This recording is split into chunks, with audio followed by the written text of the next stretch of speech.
Hello everyone, आज हम micro economics के यूनिट 1 का लास्ट टॉपिक कवर करने वाले हैं and that is PPC curve, production possibility curve. So let's start. सबसे पहले बात आती है आखिर पीपीसी कर्व क्या होता है। This one is one of the most important topic from your exam point of view. It refers to the graphical representation, यानी कि पीपीसी कर्व में हम क्या करते हैं, ग्राफिकल रिप्रेजेंटेशन करते हैं ऑफ पॉसिबल कॉम्बिनेशंस। किस चीज़ के पॉसिबल कॉम्बिनेशंस का?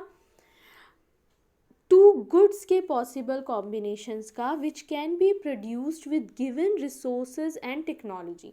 तो ये जो एक डेफिनेशन है इसमें पूरी चीज़ें खुद ही कवर हो गई कि पीपीसी कर्व क्या है। एक ग्राफिकल रिप्रेजेंटेशन है दो गुड्स के पॉसिबल कॉम्बिनेशंस का जिसे हम गिवन, यानी जो हमारे पास रिसोर्सेज और टेक्नोलॉजी अवेलेबल है उनका यूज़ करके प्रोड्यूस कर सकते हैं। पीपीसी कर्व को कुछ और नाम से भी जाना जाता है, जैसे कि production possibility frontier, production possibility boundary, transformation curve, transformation boundary and transformation frontier. इनमें से अगर कुछ भी आपके क्वेश्चन में आ जाता है, आपके एग्जाम में आ जाता है, तो वो पीपीसी कर्व ही है। अब पीपीसी कर्व की कुछ अजम्पशंस होते हैं। अजम्पशंस यानी कि मान्यताएं।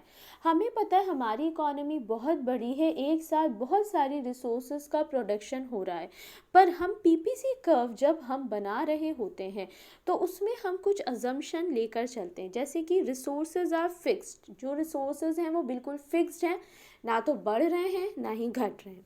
With given resources only two goods can be produce. एक साथ इकोनॉमी में सिर्फ दो ही गुड्स हम प्रोड्यूस कर सकते हैं गिवन रिसोर्सेज का यूज़ करके।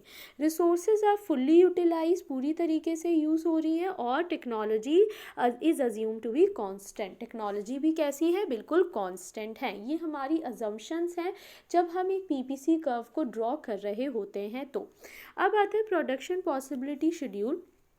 हम मान के चल रहे हैं कि हमारे पास कितने गुड्स अवेलेबल हैं, we have only two goods. ठीक है, मान लेते हैं कि एक है हमारे पास वीट, एक है हमारे पास क्लोथ, जिनका हम प्रोडक्शन कर रहे हैं।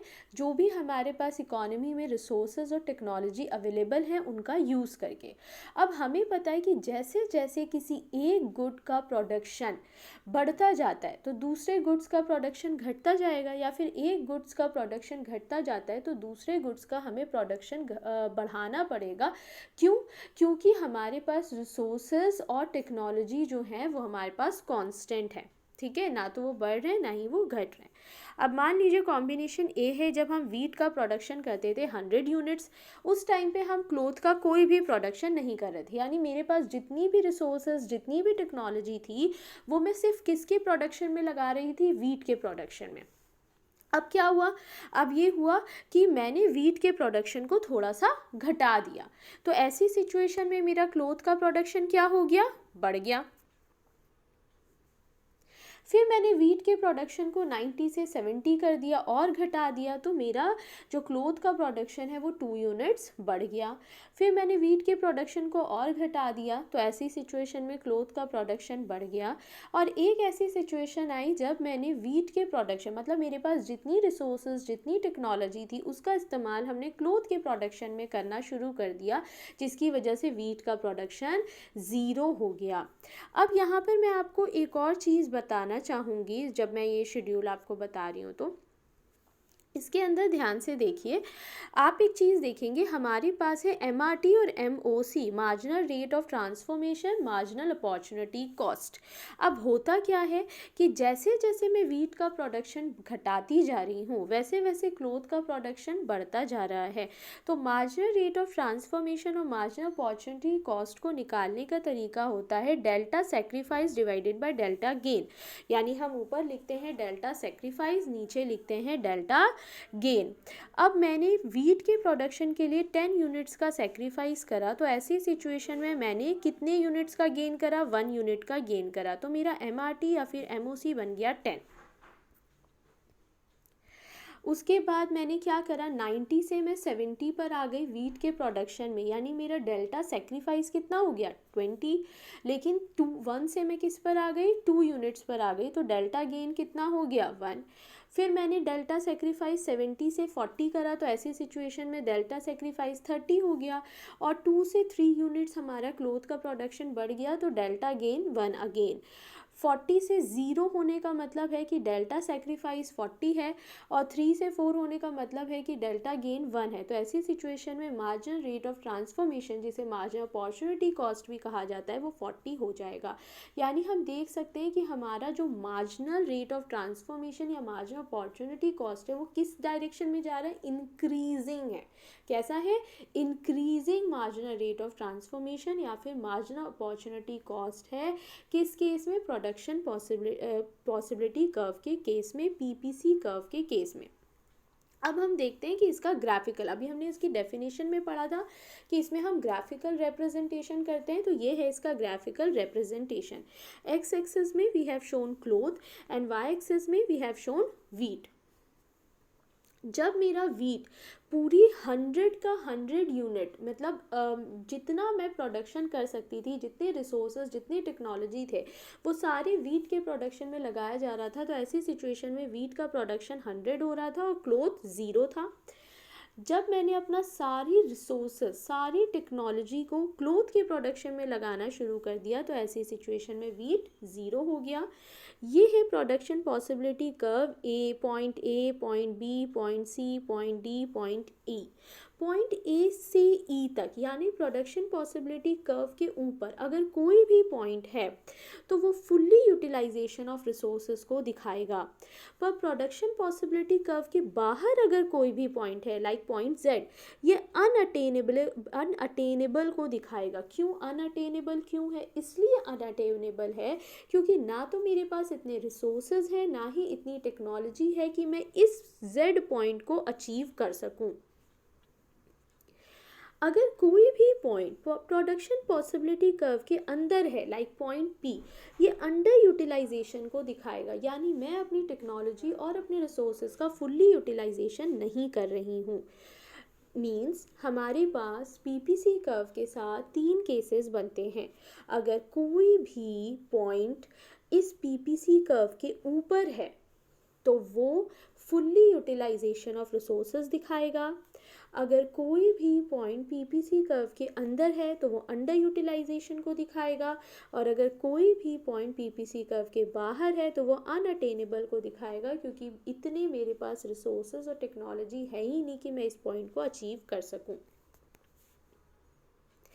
नेक्स्ट है 2 बेसिक प्रॉपर्टीज एंड कैरेक्टरिस्टिक्स। अगर प्रॉपर्टीज आ जाए या कैरेक्टरिस्टिक्स आ जाए ऑफ पीपीसी कर्व, तो ये 2 बेसिक प्रॉपर्टीज़ और कैरेक्टरिस्टिक्स हैं पीपीसी कर्व के। सबसे पहला है PPC curve slopes downward. PPC curve ऊपर से नीचे की तरफ आता है। ये क्यों होता है, ये इसलिए होता है क्योंकि 2 गुड्स के बीच में इन्वर्स रिलेशनशिप पाया जाता है। जैसे ही वीट की प्रोडक्शन बढ़ेगी, क्लोथ की घट जाएगी, वीट की घटेगी, क्लोथ की बढ़ जाएगी। तो क्योंकि इनके बीच में इन्वर्स रिलेशनशिप पाया जाता है, इसी वजह से पीपीसी कर्व डाउनवर्ड स्लोप करता है। अब आता है PPC curve is concave to the point of origin. PPC curve कैसा होता है, कॉन्केव होता है। क्यों, इंक्रीजिंग मार्जिनल अपॉर्चुनिटी कॉस्ट और मार्जिनल रेट ऑफ ट्रांसफॉर्मेशन की वजह से। हमने देखा point A B C D E में जो हमारा मार्जिनल अपॉर्चुनिटी कॉस्ट या फिर मार्जिनल रेट ऑफ ट्रांसफॉर्मेशन है वो बढ़ रहा है। 10 से 20 हो गया, 20 से 30 हो गया, 30 से 40 हो गया, यानी इंक्रीजिंग मार्जिनल अपॉर्चुनिटी कॉस्ट या फिर मार्जिनल रेट ऑफ ट्रांसफॉर्मेशन है। इसीलिए PPC curve concave to the origin होता है। पर हमारे पास इसमें भी 2 केसेस बनते हैं। अगर आपसे क्वेश्चन में ये पूछ लिया जाए कि अच्छा PPC curve convex to the origin है, 1 मार्क में ये पूछा जा सकता है, कॉन्वेक्स टू द ओरिजिन है, तो इसका क्या रीज़न होगा। हमने अभी पढ़ा कि PPC curve always concave to the origin होता है, और उसका रीज़न ये है क्योंकि increasing marginal rate of transformation या फिर मार्जिनल अपॉर्चुनिटी कॉस्ट पाई जाती है। पर अगर ये कॉन्वेक्स टू द ओरिजिन है तो इसका मतलब क्या है कि डिक्रीजिंग मार्जिनल अपॉर्चुनिटी कॉस्ट या फिर मार्जिनल रेट ऑफ ट्रांसफॉर्मेशन है। अगर पीपीसी कर्व स्ट्रेट लाइन है, इसका मतलब ये है कि मार्जिनल अपॉर्चुनिटी कॉस्ट या फिर मार्जिनल रेट ऑफ ट्रांसफॉर्मेशन कैसे हैं, बिल्कुल कांस्टेंट हैं। अब हमारे पास आता है change in PPC curve. PPC curve में दो तरह से चेंजेस हो सकते हैं, शिफ्ट इन पीपीसी कर्व या फिर रोटेशन इन पीपीसी कर्व। शिफ्ट दो तरह से हो सकता है, लेफ्टवर्ड शिफ्ट या फिर राइटवर्ड शिफ्ट। और इसके रीज़न क्या है शिफ्ट होने के? Change in production capacity with respect to both the goods. अगर मान लीजिए कि दोनों गुड्स एक्स और गुड्स वाई, दोनों ही गुड्स की टेक्नोलॉजी या फिर रिसोर्सेज या फिर टेक्नोलॉजी और रिसोर्सेज दोनों का अपग्रेडेशन हो जाता है, यानी दोनों ही बेहतर हो जाती हैं, तो वो आगे की तरफ शिफ्ट कर जाएगी, जिसे राइटवर्ड शिफ्ट करना कहेंगे। मान लीजिए कि अगर गुड एक्स और गुड वाई दोनों ही गुड्स की या तो रिसोर्सेज या फिर टेक्नोलॉजी या दोनों रिसोर्सेज और टेक्नोलॉजी का डिग्रेडेशन हो जाता है, यानी कि वो कम हो जाती हैं, तो ऐसी सिचुएशन में पीपीसी कर्व पीछे की तरफ शिफ्ट करेगी, जिसे लेफ्टवर्ड शिफ्ट करना कहते हैं। अब बात करते हैं रोटेशन। रोटेशन शिफ्ट में दोनों ही इंक्रीज हो रही थी या दोनों ही डिक्रीज हो रही थी। शिफ्ट में क्या होगा? Change in production capacity with respect to only one good. ऐसी सिचुएशन में सिर्फ एक ही गुड्स की प्रोडक्शन कैपेसिटी में चेंजेस आएंगे, या तो गुड एक्स में हो रहा है या फिर गुड वाई में होगा। Rotation for commodity on the X axes. अगर मान लीजिए कि गुड एक्स की रिसोर्सेज या फिर टेक्नोलॉजी या फिर रिसोर्सेज और टेक्नोलॉजी दोनों ही बेहतर हो गई, दोनों का अपग्रेडेशन हो गया, तो गुड एक्स का रोटेशन आगे की तरफ हो जाएगा। या फिर गुड एक्स की लिए जो हमारे पास रिसोर्सेज होती हैं वो कम हो गई, या फिर टेक्नोलॉजी इतनी अच्छी नहीं है, या फिर दोनों का ही डिग्रेडेशन हो गया, तो ऐसी सिचुएशन में ये पीछे की तरफ रोटेट कर जाएगा। Similarly rotation for commodity on the Y axis के लिए रोटेशन कब होगा? जब या तो गुड वाई की टेक्नोलॉजी, गुड वाई की रिसोर्सेज या फिर टेक्नोलॉजी रिसोर्सेज दोनों का अपग्रेडेशन हो जाता है, बेहतर हो जाती है, तो ये आगे की तरफ रोटेट कर जाएगा। और अगर गुड वाई की रिसोर्सेज या फिर टेक्नोलॉजी या फिर दोनों ही डिग्रेडेशन हो जाती हैं, तो ये पीछे की तरफ मूव कर जाएगा। This is all about PPC curve. अगर आप ये कर लेते हैं तो आपका पीपीसी कर्व का जो टॉपिक है वो पूरी तरीके से कंप्लीट हो जाएगा। ये बहुत ही इम्पॉर्टेंट टॉपिक है, so learn by heart, understand by heart. Thank you.